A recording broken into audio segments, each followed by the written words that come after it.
Ya damos la bienvenida a nuestra siguiente invitada. Ella es Leticia Amengual. Vamos a hablar sobre esta campaña de educación financiera, educación de bolsillo. Leticia Amengual, ella es coordinadora de esta campaña y en este sentido ya nos va a dar todos estos detalles. ¿Cómo está, Leticia? Gracias Muy por bien, venir. Edgar, gracias a ustedes por este espacio. Bien, queremos saber más acerca de esta campaña, cómo inicia, cómo está hoy día desarrollándose para que los televidentes puedan tener más detalles al respecto. Genial, bueno, la campaña está promovida por la Estrategia Nacional de Inclusión Financiera. La estrategia está compuesta por un comité que está liderado por el ministro de Hacienda y otros titulares como el titular del BCP, el titular de la Secretaría Técnica de Planificación y del INCOP. Y a partir de ahí, la estrategia se compone por una serie de miembros, tanto del sector público como del sector privado, organizaciones de la sociedad civil, entre otros. A partir de esta estrategia fue que uno de los grupos de trabajo denominado Educación Financiera, en el año 2017 lanzó la primera edición de la campaña. Esta es la tercera edición que vamos a estar llevando a cabo, así mismo. ¿Qué incluye o qué, digamos, propone la campaña? Bueno, este año, Edgar, muy importante tu pregunta porque me gustaría enfatizar que vamos a hablar acerca de la salud financiera, que es algo un poco más integral, es una especie de paraguas, que lo que trata de hacer es ir a partir del conocimiento, creando, adoptando buenos hábitos que nos permitan el buen manejo o el manejo efectivo de las herramientas financieras. ¿Qué son las herramientas financieras? Bueno, el uso del presupuesto, el crédito, los seguros, los pagos, las tarjetas de crédito, por ejemplo. Entonces lo que queremos es tratar de que las personas adquieran esos hábitos, que adquiramos todos esos hábitos, no las personas, todos nosotros, adquiramos esos hábitos de buen manejo del dinero. Por ejemplo, si yo voy a sacar un préstamo, quiero saber cuáles son las tasas de por lo menos 3 instituciones financieras, bancos, cooperativas, casas de crédito, de donde sea. Pero sí tenemos que hacer esa comparación. También la importancia de mirar no solamente el hoy. ¿Sabías que solamente la mitad de los paraguayos, según una encuesta de la CAF del año 2017, mencionó que vive el día a día, Edgar? Solamente piensa en los pagos que tiene que hacer hoy. Entonces la idea es también poder pensar un poquito más a mediano o largo plazo. Es difícil pensar siempre en un ahorro cuando uno siempre está en saldo negativo. Parte de la educación financiera es poder pasar o dar ese salto de tener una estabilidad económica y bueno, tal vez ya más adelante pensar en un ahorro, ¿no? Claro, es ordenarnos un poquito a nivel del manejo del dinero. ¿Y cuál es la herramienta fundamental para esto? Es el presupuesto. Nosotros tenemos que saber poner nuestros ingresos, clasificar nuestros gastos y antes de gastar ya ahorrar un poquito. Y si bien decís que es complicado ahorrar cuando no te sobra, pero la creación de ese hábito, la palabra clave para mí en todo lo que es el tema de salud financiera es crear hábito. Hábito, hábito, hábito. De agarrar un poquitito por lo menos, si es que lo ideal es ahorrar un 10%, por ejemplo, según se menciona. Pero según los expertos que siempre hablan de ese porcentaje. Sí, pero sí es que de repente uno no puede llegar a un 10%, por lo menos ahorrar un 2.000, un 5.000, depende del ingreso de cada uno. ¿Cómo esta información de la campaña llega a la ciudadanía en general? Bueno, ayer hicimos el lanzamiento de la campaña, Edgar, así es que la idea es poder fortalecer todo lo que se relaciona a información de crear hábitos de buena salud financiera desde el 3 hasta el 9 de marzo, que es nuestra semana de educación financiera. Me gustaría, antes de comentarte más acerca de la semana, comentarte también cómo nosotros queremos que la gente identifique cómo está su salud. Y a través de eso creamos un test. Viste que te comenté que los miembros de la estrategia son del sector público, privado, organizaciones de la sociedad civil, y entre todos, de manera coordinada, creamos estos materiales que vamos a estar promoviendo el uso de su contenido. A eso iba también. Los materiales, ¿dónde uno lo puede encontrar? Aquellos que dicen, bueno, creo que esto me podría venir bien a mi economía de bolsillo, como bien se dice, pero ¿dónde encuentro estos materiales? Estos materiales hoy pueden ingresar a la página web www.masvalesaber.edu.py y en barra recursos van a tener todos los materiales de la campaña. Okay, yeah. Pero antes de ir a barra recursos van a encontrarse con un banner que te dice el test, autodiagnosticate cómo estás en tu salud financiera. Y eso sí nos gustaría también promover para que la gente vea. El test es cualitativo, no hay que poner ningún número, ningún nombre y apellido, sino solamente vea cuáles son los hábitos, qué es lo que suele hacer en ese test. Están y ser sincero con los datos. Por supuesto, si no, no funciona. Para tener una evaluación de cómo uno está. Por supuesto, y a partir de ahí uno puede seguramente interiorizarse más en las herramientas de seguros, que están todas ahí. Seguros, pagos, créditos, tarjetas. ¿Estos ítems fueron elaborados en el sector público-privado? Así mismo. En donde se tienen en cuenta los puntos más importantes a la hora de poder ordenar la economía de una persona. Así mismo es, Edgar. A partir de esto, digamos, la campaña busca, aparte de generar conocimiento, también ese hábito, como bien decías, pero ¿qué pasa luego de esta fecha? ¿Qué pasa luego de esta fecha de la campaña donde va a ser un poquito más intensa tal vez o donde vamos a estar, digamos, observando esta publicidad que nos relaciona un poco con la economía? ¿Qué pasa, cómo se desarrolla luego?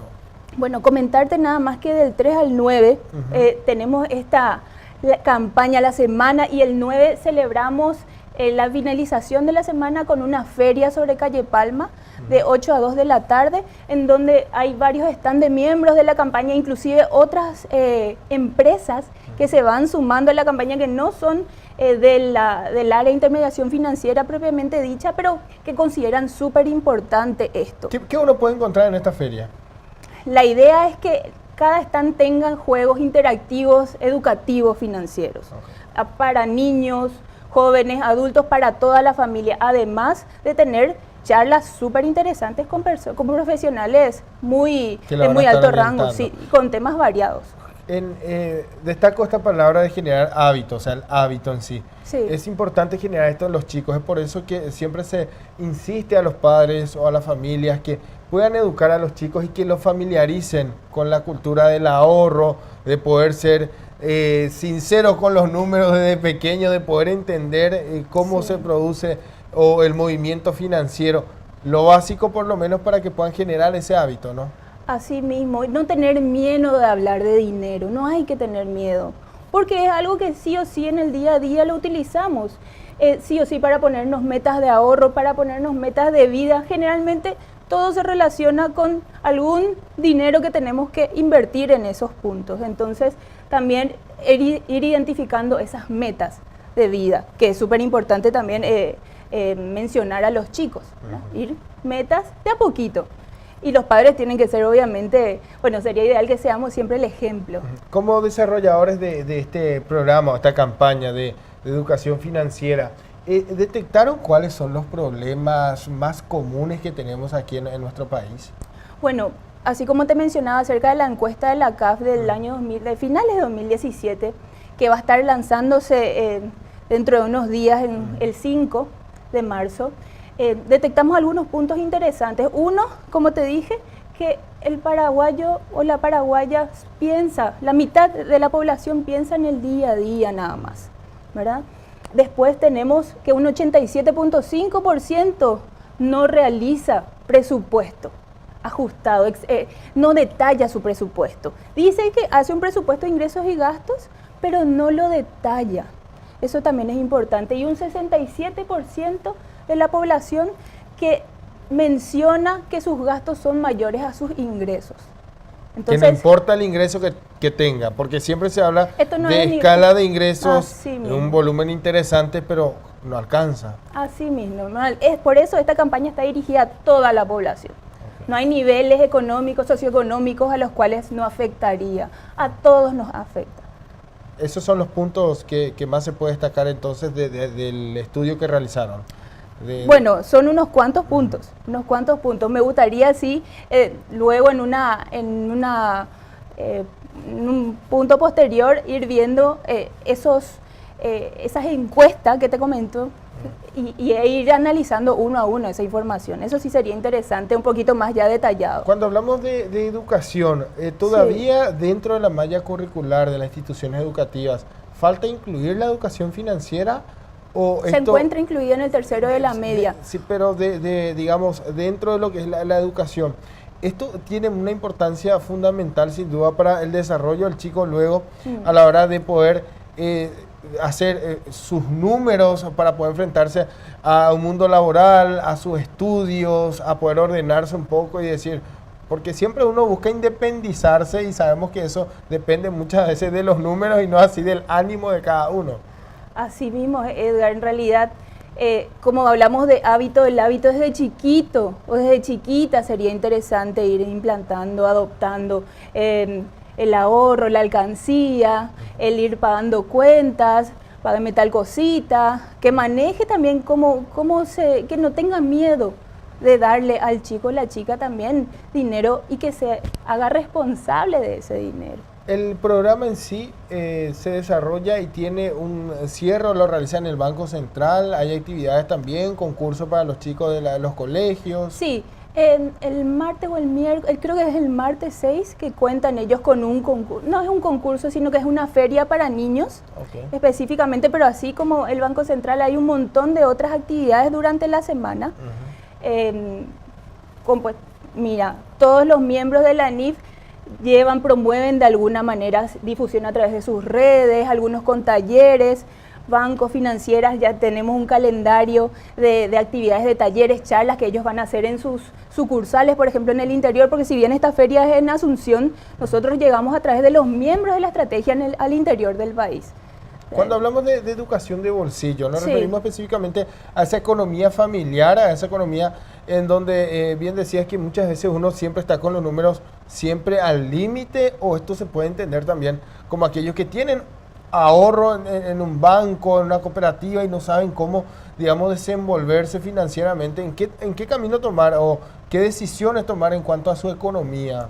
Claro, por eso es que este año nos enfocamos a nivel integral, Edgar, en lo que es salud financiera, cómo obtenemos cómo queremos llegar a tener buena salud. Entonces tenemos que manejar todas las herramientas financieras con las que generalmente nos utilizamos para poder tomar buenas decisiones y que ese tipo de inconvenientes de falta de dinero o que nuestros gastos son mayores que los ingresos, o que no pueda ahorrar por una falta de planificación a mediano o largo plazo, o que no tenga una jubilación, no esté aportando, o no sea tan previsor y no considere que el uso de un seguro, la contratación de un seguro también es importante.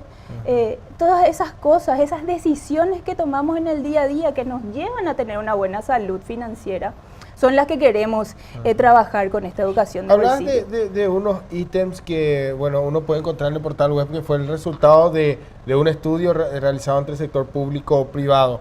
Por otra parte, siempre se habla del salario mínimo como base. ¿Esto alcanza hoy día en relación al estudio que ustedes realizan? Porque paralelamente siempre escuchamos de que no es una realidad a la que se ajuste un salario mínimo para los gastos que pueda tener una persona, digamos, que pueda subsistir con ese ingreso solamente, o por lo menos tener una proyección de ahorro, o por lo menos poder cubrir sus gastos. Bueno, esos son estudios que lo hace el Banco Central. Se piensa en base a un salario mínimo. ¿Esto está pensado en base a un salario mínimo? Lo que nosotros en la campaña queremos enfocarnos son en buenos usos del manejo del dinero, independientemente al nivel de salario que uno tenga. Porque uno con muchos ingresos también está ajustado. ¿Cómo puede ser eso?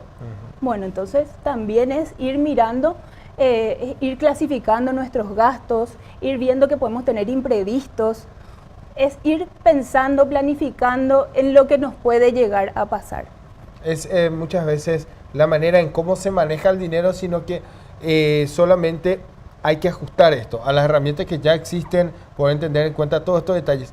Es cierto que es importante siempre tener en cuenta todos los apuntes para que uno pueda visualizar o visibilizar, mejor dicho, los gastos, en dónde va mi dinero, porque muchos dicen, bueno, yo me manejo con tarjeta, otros dicen, no, yo me manejo con efectivo porque de esa manera siento más cuando estoy pagando algo. Sí.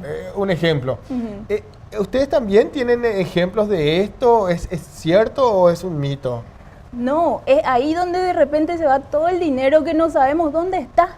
en ese pago de tal cosita que no anoté, en esa falta de pedido de factura que no puedo tener a mano, entonces cuánto es lo que gasté e incluir dentro de mi presupuesto.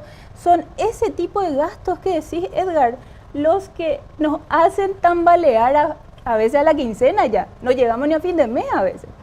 Ese tipo de gastos son los que tenemos que habituarnos a notar. Hay veces en que, digamos, donamos el dinero y de repente no tenemos cómo respaldarnos a nivel de comprobante, pero siempre el hábito de pedir factura también es importante. En eso estamos todavía, es una materia pendiente, ¿no? Sí, porque sí, muchos sí. dicen, no, sin factura nomás por tener una pequeña brecha de ahorro, porque muchos inclusive dentro de los negocios, no sé si es legal, pero dentro de los negocios dicen, con factura tiene un precio y sin factura tiene otro precio. Es como que induce, o al menos se puede entender, de que estamos jugando a favor de tu ahorro, es mejor que lo lleves sin factura. Bueno, a favor de ambos, Claro, ¿entendés, Edgar? totalmente. Entonces sí o sí hay que pedir factura. Sí o sí hay que pedir factura porque nosotros tenemos que ser conscientes que de eso provienen todas las inversiones que realizan desde el gobierno. Y eso promueve la informalidad también por otra parte. Sobre todo. La campaña tiene una meta, esto se está desarrollando a nivel país, también llegan al interior del país, porque sabemos también que hay otra realidad que se tiene aquí al área central, se maneja tal vez otro flujo de dinero, el ingreso es mínimo, en otros sectores, bueno, hay una importante dinámica también comercial que hace que haya más circulante. Sí. ¿Esto se desarrolla a nivel país? Se está desarrollando a nivel país. Como te comenté, a través de nuestros miembros de la estrategia podemos llegar con sus sucursales, entidades de intermediación financiera en general, bancos, financieras, casas de crédito, cooperativas, podemos llegar a la mayoría de los departamentos del país. Y sí, pretendemos este año superar los 2 millones de personas, las 2 millones de personas a las cuales llegamos el año anterior. 2 millones de personas. Sí. Esto ya tenemos en líneas generales, a todos los sectores, digamos, no solo chicos, adultos, a todos los sectores. Sí, sí, sí. Y hemos también distribuido más de 200.000 libritos, aunque las personas no tienen necesidad de tener el librito físico. Viste que ya hay un hábito también de ver dentro en las computadoras, ir leyendo cosas. Bueno, también tenemos el librito digital de bolsillo en la página. ¿Con eso se puede descargar en la página o Sí, cómo? sí, de la misma página que te comenté. Todo es sin costo. másvalesaber.edu.py. Reiteramos entonces, a aquellos que quieran sumarse a esta campaña tan importante y que puedan también hacer uso de estas herramientas que están a su disposición en el portal web, en donde van a tener todos los detalles, lo pueden hacer en másvalesaber.edu.py. Bien, entonces van a tener todos los detalles y la feria, el cierre se hace en qué fecha. El 9 de marzo, el sábado 9, de 8 a 14 horas sobre calle Palma. Entonces ya la familia puede ir, donde también van a encontrar temáticas bastante interactivas para los chicos, para que puedan entender un poco más acerca de los números, ¿no? Claro, es un día en familia, un día donde vamos a aprender, a conocer, a escuchar cosas interesantes acerca de hábitos. Y también me gustaría, como te había mencionado, Edgar, de poder invitar a empresas que quieran apoyar, que quieran ser aliados de la campaña, porque todos colaboradores dentro de las empresas, también es importante que todos estemos bien con el uso del dinero, con el manejo del dinero. Sin duda esto contribuye también a tener una economía estable. Finalmente todos salimos ganando. Tener paz mental, emocional y física, como dice el punto de nuestra salud financiera. Que siempre está relacionada al bolsillo, por supuesto. Muchísimas gracias por venir. No, por favor, gracias Bien, a vos. de esta manera conversábamos con Leticia Mengual. Ella es coordinadora de este programa, de esta campaña, mejor dicho, desarrollada por el ENIF, que se llama Más vale saber, educación de bolsillo.